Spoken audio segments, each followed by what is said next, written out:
Israelis who live in the northern part of the country are running to bomb shelters yet again because they are under continuous rocket fire from Hezbollah terrorists in Lebanon.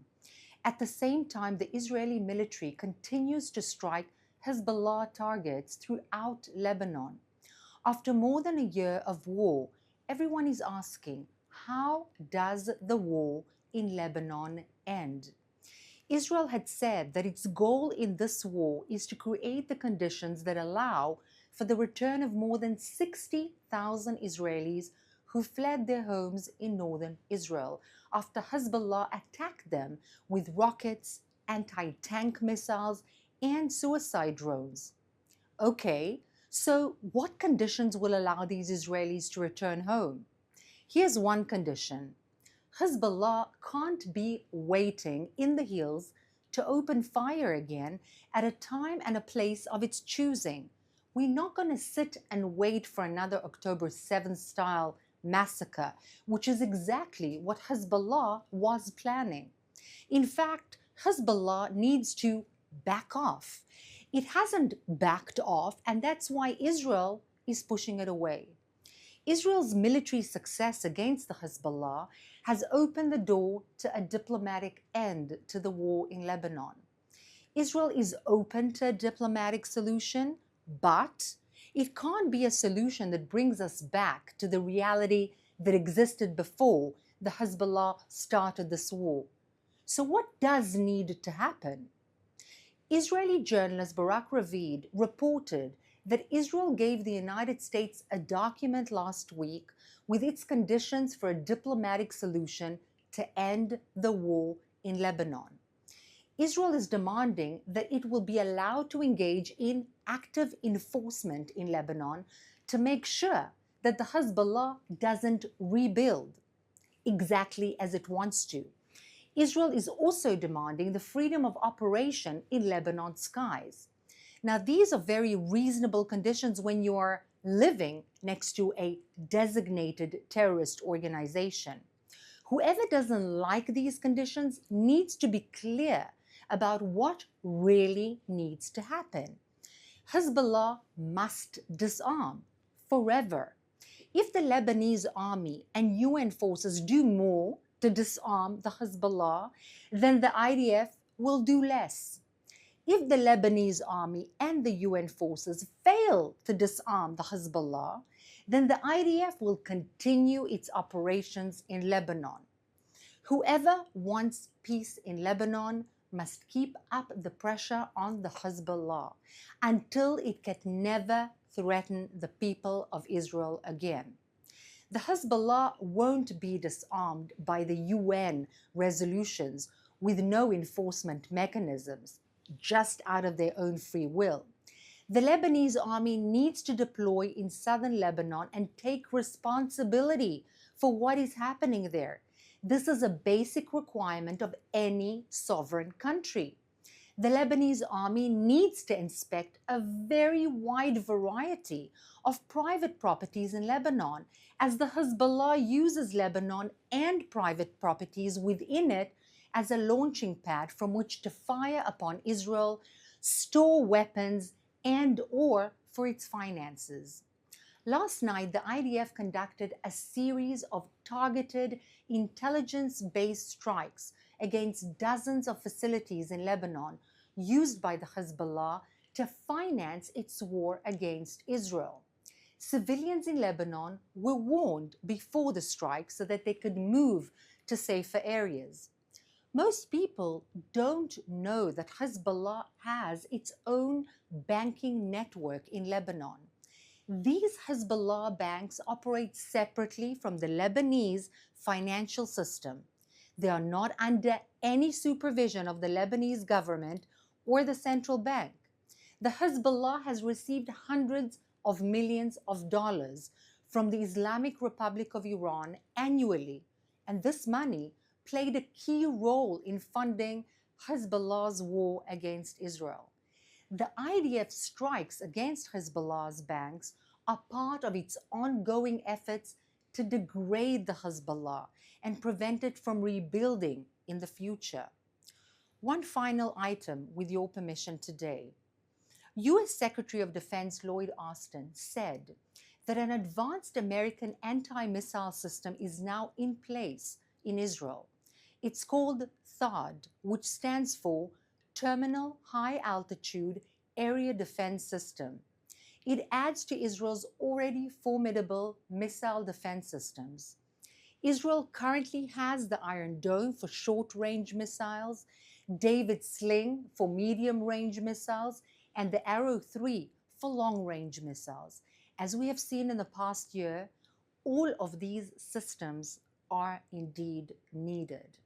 The THAAD is in place in case Israel needs extra protection against Iranian ballistic missiles.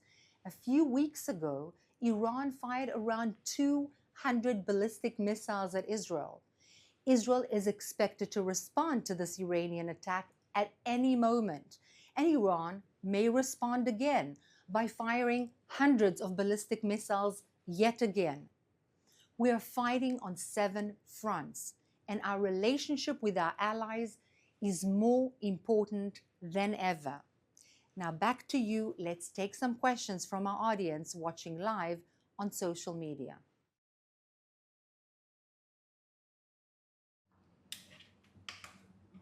This is a question that is coming through live from our YouTube live stream. The question is about our hostages.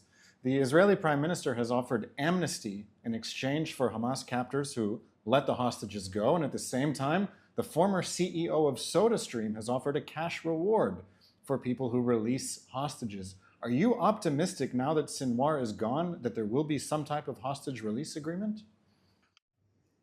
Thank you for that very important question. I've always said from the start that once Sinwar, the head of this atrocious operation on October 7th, is gone, this will open the path to a real solution. It's not going to be easy. But yes, offering money, offering amnesty to those who are holding the actual hostages is one way, and it's an important way. But also don't forget the Egyptians. Not necessarily negotiations need to take place because there isn't necessarily a figure on the other side with whom to negotiate. But yes, the Egyptians have a very important role.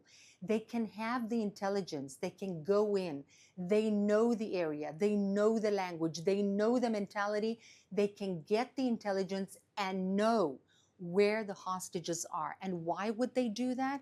They have a vested interest in getting it done because they want the attack and the war to be over. As soon as we have the hostages back, things are going to look much, much more peaceful. There's a report in the Times of Israel that the U.S. Special Envoy for Lebanon, Amos Hochstein, has said that going back to UN Security Council Resolution 1701 is not enough, and a formula needs to be devised to end the conflict once and for all. Are you optimistic upon hearing this statement from the chief U.S. diplomat on this issue? I'm optimistic hearing the statement of the American emissary if the IDF continues to lash out at the Hezbollah and to weaken it and to disarm it and to destroy its financial assets and to destroy its weapons and the storage places. That makes me optimistic because the harder we hit them, the more likely they are to be able to actually come to some kind of an agreement. I am not optimistic that without the continued pressure, military pressure, they will agree to anything. And 1701 is in place for 18 years already. It is a UN resolution that was supposed to be carried out by the UN peacekeeping forces, and it has not been actually carried out, neither by the Hezbollah nor by the UN peacekeeping forces. And therefore, that alone is not enough. There needs to be a comprehensive agreement, but a continued pressure, military pressure by the IDF. Many people on our live streams, whether Instagram or YouTube or X, are asking a question about news that was breaking just recently that 7 Israelis were arrested for spying on behalf of Iran. and helping Iran target IDF military bases. What are your thoughts on this story and Iran's efforts to wage war in a sophisticated way on 7 fronts against Israel? So I have been writing, speaking, and explaining for a very long time the modus vivendi of the Islamic Republic of Iran's way of going about to make sure that its ideology is carried through. The ideology, I remind everyone, is to control the world and make it into a Sharia-based radical Islamic caliphate. I know it sounds like science fiction, but it is what it is. And in order to do that, what they do in the Islamic Republic of Iran is disintegrate countries from within. In the chaos and the instability, they go in and they start to do things with the population, inside the territory, and so on. That's what they did in Lebanon, in Syria, in Iraq, in Yemen, and so on. And that's what they've been trying to do with Israeli civilians, both Arab and Jewish, for a very long time. And unfortunately, they have succeeded with some people, and there are investigations going on about this. And this obviously must stop by the security apparatuses of Israel. But yes, that's their modus vivendi. And they are doing the same thing in the West, in Europe, in every one of your countries, and in the US, and in Canada. That's what they do. We have 2 questions about Egypt, one of them from someone watching on YouTube, another from Instagram. How do we know that the hostages aren't in Egypt, and is the Egyptian army going to help us rescue the hostages? What role is Egypt currently playing now that Sinwar is out of the picture and there's a lot of talk about a potential hostage release deal? So the interest of the Egyptians, one needs to understand, is stability, because the current situation is very much a problem for Egypt on 2 grounds. One, their fear of a leakage of the Palestinian population from the Gaza Strip into the Rafah, the Egyptian side of Rafah. They don't want the Palestinians on their side. They don't trust them. They hate the Hamas. They believe that if the Palestinians will be in their territory, more instability and more attempts to actually attack the regime in Egypt would ensue. So they don't want a continuation of the hostilities. And second of all, they don't want the war to continue because it hurts them financially and economically from the seaside, and in terms of the stability and the leisure and the tourism in Egypt, which is a significant income for the country, and it is already in economic problems. So they want the war to finish as soon as possible. Because they have that interest, they should and they can and they have the capabilities and the know-how to go inside the Gaza Strip, find the hostages, and give their whereabouts to the Israelis or to the Americans in order to get them out, whether with money to the captors or with amnesty to the captors. But the know-how about where those hostages are can be held by the Egyptians. And because they have a vested interest in stopping the war, I believe that there is a greater chance, now that Sinwar is gone, that they could do so. Yes. This is our final question today. I'm reading a headline right now in the Times of Israel that Lufthansa has suspended flights until November 10th. It's very common to read about suspended flights to Israel. What is your message to people around the world who would like to connect with Israel but have a difficult time coming right now? There are so many ways to connect with Israel at this day and age. First of all, in spirit, in standing for Israel, in actually explaining everything that we've been explaining on a daily basis and giving you information, but also read, diversify your sources on Twitter, on LinkedIn, on Facebook, etc. Read and try not to rely on the mass media, that from Al Jazeera and from the BBC, which really distorts the truth, unfortunately. You can explain the narrative. You can be an ambassador for Israel. You don't necessarily need to physically come here in order to be able to help. You can do that in your language.